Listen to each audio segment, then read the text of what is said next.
Those Space People, a podcast series of casual cosmic conversations with people working on exciting space projects. Today we have Claudia Kessler, who is the founder of Astronautin, which is a non-profit that aims to bring the first German woman to space. And Claudia has a background in aerospace engineering and also holds an MBA, and she is currently based in Berlin, home sweet home, in Germany. Welcome to the podcast, Claudia. Welcome, Rashana, and thanks for having me. So, before you founded the Astronautin, Claudia, you worked for nearly 15 years with HE Space, which is a recruitment company for space agencies and also the space industry across Europe.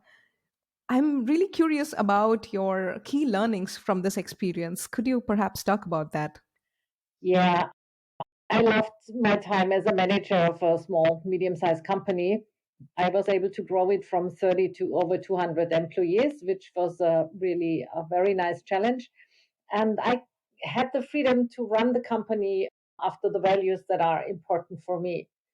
And for me, that is freedom for everybody who works there, to give them as much room as possible to grow and to work for themselves, to give them a lot of responsibility, and not to have a too strong hierarchy organization, but really have the possibility that everybody can contact everyone, can interact with everyone, and can find the place where he or she can work best for herself and grow for herself and for the company. That's interesting. So, I'm assuming that you saw a shortage of women in STEM fields when you were working there and realized that they needed an extra push. So, I'm assuming that is why you founded Astronautin. When I was working at HG Space, I founded Women in Aerospace Europe, first of all. And that was not so much because I thought women needed an extra push or extra whatever. It was more like I found that there are actually much more women out there working in the space industry than you realize because we don't know each other. And so the idea by founding Women in Aerospace was really to build a network of women so that they know each other, they can support each other, they can help each other, and they can become more visible with that. And out of that combination of HE Space, the recruitment company on the one side, and Women in Aerospace on the other side, actually came out the need on my side to bring the first German woman into space. Because Germany is the country with the most astronauts in Europe. We have 11 male astronauts, 11 German men have been to space, but no German woman has been to space. And since it was my childhood dream as well to become an astronaut, I thought, I'm now more than 50 years old and still no German woman has been to space. I need to do something about it. Okay. In the latest call for astronauts, right, ESA has repeatedly encouraged women candidates to apply. So probably that means when everything else is equal, they would prefer a female candidate over a male candidate. So is this enough to bridge the gender gap that you're talking about in astronauts? First of all, talking about the ESA call, there is a problem because in saying they have encouraged women to apply, but not in the selection criteria. It's still very biased because the selection criteria have been made by men and they have looked at them and they said, when I asked them, they said, we decided they are very good, but they do not foresee extra points, let's say, for any social activity that you do as a woman, like taking care of your kids, of your parents, homeschooling, whatever. But they do give extra points if you have been on an expedition or if you have been a fireman or a fire or a rescue helper, which is traditionally a more male activity than a female activity. So there's still an imbalance in the selection criteria that I see. So let's wait and see how the selection for ESA will work. I hope, from my point of view, ESA does have 6 active astronauts right now, even 7 when you count Matthias Maurer. And from my point of view, they should recruit 6 women now so that they would have an equal balance in the astronaut corps. Do you think there should be a fundamental change in the space policy at the policy level at ESA to bridge this gender gap and to be more sensitive towards encouraging more women, like you just spoke? I think there should be, like in the European Union, where they try to achieve a 50-50 percentage of women in all positions, and they have that especially in their board of directors represented. And the same should be due for all European organizations, which is one of. But ESA has 11 directors with one woman. So this is already where it all starts. And then if you go down on the next management level, again, I don't know the percentage right now, but it's definitely not 50%. And even so, there are a lot of women working on the ground level, on the working level at ESA. So I think it needs a fundamental political change there to really actively change that, actively recruit more directors, first of all, and then also more female astronauts, more women on all levels. Because up to now, they're always using the argument that there are not enough women out there, but that's not true anymore. That is speaking about the gender gap. And speaking about whether astronaut training should be handed over to the industry and not be done by ESA, is that what you also believe in? Yeah, we as Astronautin GmbH, we built an astronaut training for the 2 female astronauts for Germany that we selected, first of all, from more than 400 candidates. And we were using the same criteria ESA did in that time. We just applied them a bit differently. But we did the same psychological and medical selection process with DLR as ESA has done. The astronaut training should be privatized, like most of the things. It's something that industry can do very well, and you can do it at much lower cost as an agency can do. Of course, for some things you need an infrastructure like a diving facility or things like that, which is very expensive if you run it purely commercially. But still, there are private diving facilities around in Europe, like in France with Comex, or in the UK being built with Blue Abyss. And for sure, they will be offered to the agency as astronaut training facilities as well. So I think especially when an agency only has 6 astronauts, it's quite an effort to keep everything in-house all the time, whereas not contracting it out to industry and let them use it also for commercial purposes. Okay. I'd like to dive into this a little bit more. Where exactly do you think would be the biggest cost savings when astronaut training is done by the industry instead of the space agency? Is it in terms of personnel, workforce, or in terms of operations, or? It's always a question of workforce and operations, and of course, astronauts as such. As I said, if ESA only has a core of 6 astronauts and they can only fly 1 per year, you have to give them other tasks. And at the same time, you have to keep their training level high. So that's a balance. Of course, what ESA offers now is 20 reserve astronauts, which from my point of view is a very good system, because these people stay in their jobs in industry and science. And at the same time, they will be trained as astronauts, but they will not become ESA employees. They will stay in their jobs and can be called for a flight if that is necessary. And that's, again, if you don't have a big astronaut corps like NASA has, I think that's a very reasonable way to have more astronauts and to keep the cost at a decent level. The way ESA does astronaut training right now, is it also similar to how NASA does it? Because NASA also trains their own astronauts. But when we look at these, the recent SpaceX private crewed mission, I think SpaceX is training these private individuals and not NASA. Yes, SpaceX is training them in the NASA facilities. So with NASA, it's different because they have this big mock-up of the space station. ESA has a mock-up of the ISS Columbus module, and of course they have a lot of training software there as well, which is very costly. Again, if we come back to private training, we would have to see how to privatize these things. NASA has the facilities. The training is conducted by contracting companies. So it's not conducted by NASA staff. It's conducted by a company. I don't know who has the contract at the moment because they reopen this contract from time to time. But part of the SpaceX crew, part of the Axiom owners had that contract in the past at least. And so it's always been done by industrial astronaut trainers in the NASA facility.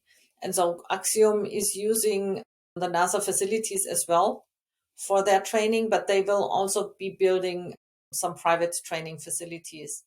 Besides that, And of course, they are training in the SpaceX capsule for the launch. So I think astronaut training will change a lot with more spaceflight participants, because you will have more people all over the world that will want to be trained in different places. And then you'll have to have kind of a modular training, like we did with Astronautin. We had some training here and some training there.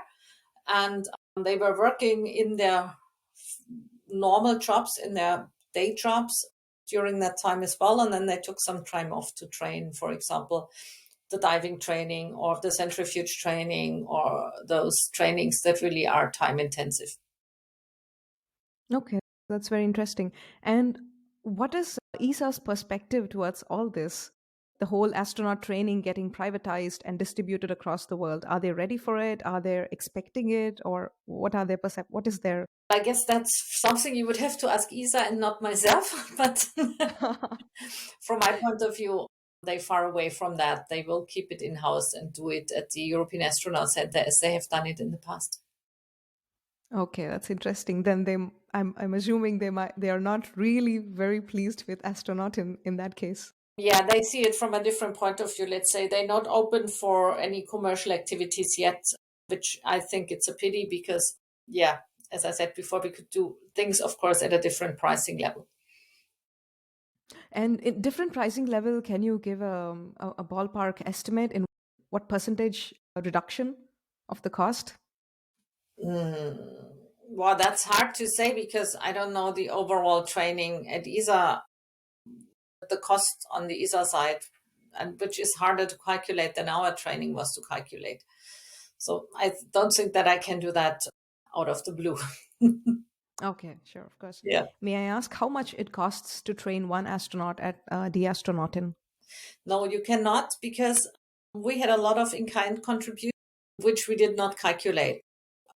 You cannot really calculate it because we didn't count our time that I spent, for example, half a year calling the Bundeswehr to get access to their facilities. In the end, they gave it to us for free. But as I said, I didn't count my time that it took me to get it for free and things like that. So you can't really calculate a price. And up to now, no one has asked me for a price. If India comes and wants me to train their astronauts, or Australia or whoever who has not flown astronauts, especially females, once yet, then I can make a calculation for the whole package, but I would have to sit down and really go. So speaking of the cost, right?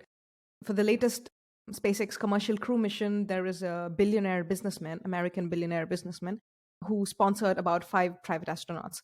Do you see something like this happening in Europe in some time in the future? Unfortunately not, no. No. I think we don't have these type of pioneers in Europe. It's probably a mentality thing. I don't, but I haven't seen anything like this in Europe in the past, so I don't expect it to happen suddenly. In the case of the ISS getting commercialized, whenever that would be, how do you think the astronaut program of ESA would get affected? I don't think that it would get affected at all if NASA commercializes the ISS more. NASA just has raised the prices for commercial astronauts for commercial payloads as well. So I don't think that there will be a rush to ISS. One launch still costs something between 150 and 200 million euros or dollars, which is not something you and I have in our pockets. There won't be thousands or hundreds of people flying to ISS. If there's one commercial crew per year, this will be a lot for now. It may change in the future when NASA goes back to the moon and they really hand over ISS to Axiom or to another total private operator. But that will not happen before 2030, I think. At least that's what I think they agreed to run the space station until then. In the next 10 years, I don't see a rush to ISS.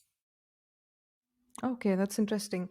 So, assuming that private operation of a space station or all the astronaut training is going to be cheaper than when compared to it is done by space agencies, assuming this, do you think once the ISS, okay, also assuming that the ISS would get, let's say, commercialized in 2 decades, not the next 10 years, but 2 decades, do you think space agencies would have more cash then and send more astronauts to the ISS?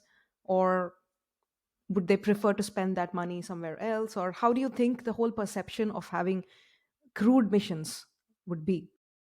My vision for that is that low Earth orbit would be run more commercially by companies like Axiom and SpaceX and others who are running. And I don't think that ISS will exist for another 20 years because it's going to be very old and outdated. So I think you'll have to start renewing some modules, like the Russians just added another module and probably will shut down one of the older ones at some point in time because they're like more than 20 years old already. And but going back to your question is, I see ISS orbit run by commercial companies, not only ISS, but hopefully some other commercial stations. And the space agency, from my point of view, should concentrate on the more visionary, on the big projects, really to build stations on the moon, to fly humans to Mars, and to explore the universe further. Claudia, so you're currently training 2 women astronauts at the Astronautin. And what challenges have you faced? Can you talk about your journey in from the beginning, from when you started Astronautin to getting to this point, and what challenges do you see ahead in going to the next step of actually launching them into? The only big challenge we always had and have is the financing. This was our challenge from the beginning, that in Europe, or especially in Germany, to privately select and then train an astronaut is something that is not established. It's very new. It's never been done before. And many people always told me that I cannot do it because it's not been done before. So I did it anyway. And we were always able to raise money by crowdfunding, by donations, by sponsorships, and by a lot of public speaking contracts, so that we could finance always the next training step. But of course, now the biggest challenge ahead is the ticket to space, which costs us $50 million. And we need to persuade the German government that after 11 government paid flights to ISS for German men, they should also pay the flight cost for the first German woman to ISS. It's also very interesting that you say the biggest challenge is funding and not really the paperwork. So I'm assuming on the bureaucracy, all the paperwork front, has it been quite smooth for you? Yeah, since we were a privately organized company, we didn't have a lot of paperwork to do. There was no space agency involved, so we didn't have to do paperwork. It was done after. We have an astronaut trainer from ESA on board who is in our team, who is retired. And he helped us to build the astronaut training, and the rest was organizational work and trying to get the funding for it. The paperwork was, yeah. So the biggest motivation or the biggest intention behind actually having human spaceflight missions is eventually we want to be able to populate the moon or the Mars and have sustained human presence on these off Earth, either in orbit or on other planets. So what is your vision towards this? How many years would you give? Do you think we're going to have a self-sustaining colony or occupy? I wouldn't say No. occupying. Occupy is not really a very happy word. Let's say sustained human presence outside of Earth. What timeline would you give? 50 years, 100 years? Well, out of the astronaut training, we developed management trainings, especially with this focus on women, empowerment trainings for women. And one training that we developed is a Mars team experience. So there, a crew of 12 people, 8 people lands on Mars, 4 people are in the ground center. And we timed our Mars landing for summer 20. This is my horizon. My vision is before the beginning of 2040, we would land humans on Mars and start our first human presence on Mars. That's super cool. And do you read any space science fiction, or because there's a lot of like Expanse, there's a lot of TV series lately about sustained human colonies and presence. Sorry, again, colony is not a great word. Sorry. Yeah. Sustained human No. presence. But it's so sad, right? Like even all these words have been so normalized. Human presence on Mars, let's call it. Yeah. No, I don't. I did watch this Away on Netflix. Mm-hmm. I was very frustrated by the stereotypes. It was very stereotyped. They tried to have a female commander, but in the end, she was so sorry about her her husband and her child and leaving her child behind, that I thought, okay, no, that's not a good role model. And I don't read science fictions or anything alike because it just frustrates me too much that we're not there. I want to be there. I'm confronted with reality, and that's why I cannot read science fiction. Yeah, I completely agree. I also get quite frustrated a lot of times. Even if first of all, there's very few female leads in this narrative. And even every time there is a female lead in the narrative, they feel the need to include all her, emotional bondings to her family. And this is not really done with every male lead. So it's the same with Proxima. We're going to see that on the 1st of September in Berlin with a whole group of people to talk about it. It's the same. It's a great film about a great female astronaut, but in the end, it's all the family problems that stand in the front. And as you say, it's never the male story like that. Of course, men have families, and the men have a family, and there's a woman somewhere in the background that always takes care of the who put the kids away thing. Yeah, because always in these kind of representations, there's always the subtext that the primary duty of the woman is with the family, and that is a very dangerous thing. To better not have a female lead than have one with this kind of a subtext. Exactly. Yeah, I completely agree. Yeah. But yeah, hopefully with the amazing network that you've created, Women in Aerospace, of which I'm also a part of, and I've benefited like immensely being part of it. Hopefully we get more women into making these movies so we can get rid of these stereotypes. Yeah. Speaking of women in aerospace, it's a fantastic network because women across the world, we don't have these specialized networks. And so a lot of times, so earlier I was speaking to one of my friends, female friends in the space agency, which I've previously worked with. And she told me that she would always, in the first 2 or 3 years of her working at the space agency, she would be the last person to know of any changes, anything that's happening around her, like even technically, while all her peers who joined with her, the same age as her, would get the information first because they were men. So it's quite universal. We don't have our channels, women don't have the ways of getting information and networking. So that way, I think VIA worldwide is doing a fantastic job. But speaking of diversity, it seems diversity is understood or focused on differently at different parts of the world.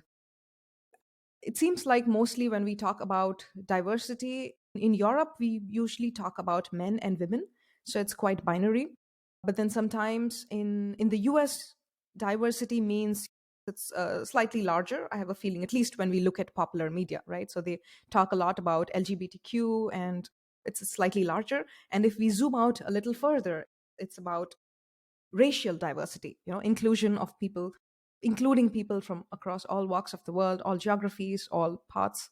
How do you think we can all have, like, given that we all have different interpretations and of diversity, how do you think we can, all be on the same page eventually? For me, diversity is always the big picture. It's everybody. I think for me, the best way to be all on the same page is to fly as many people as possible into space and make them realize that we only have one home planet and we're not even.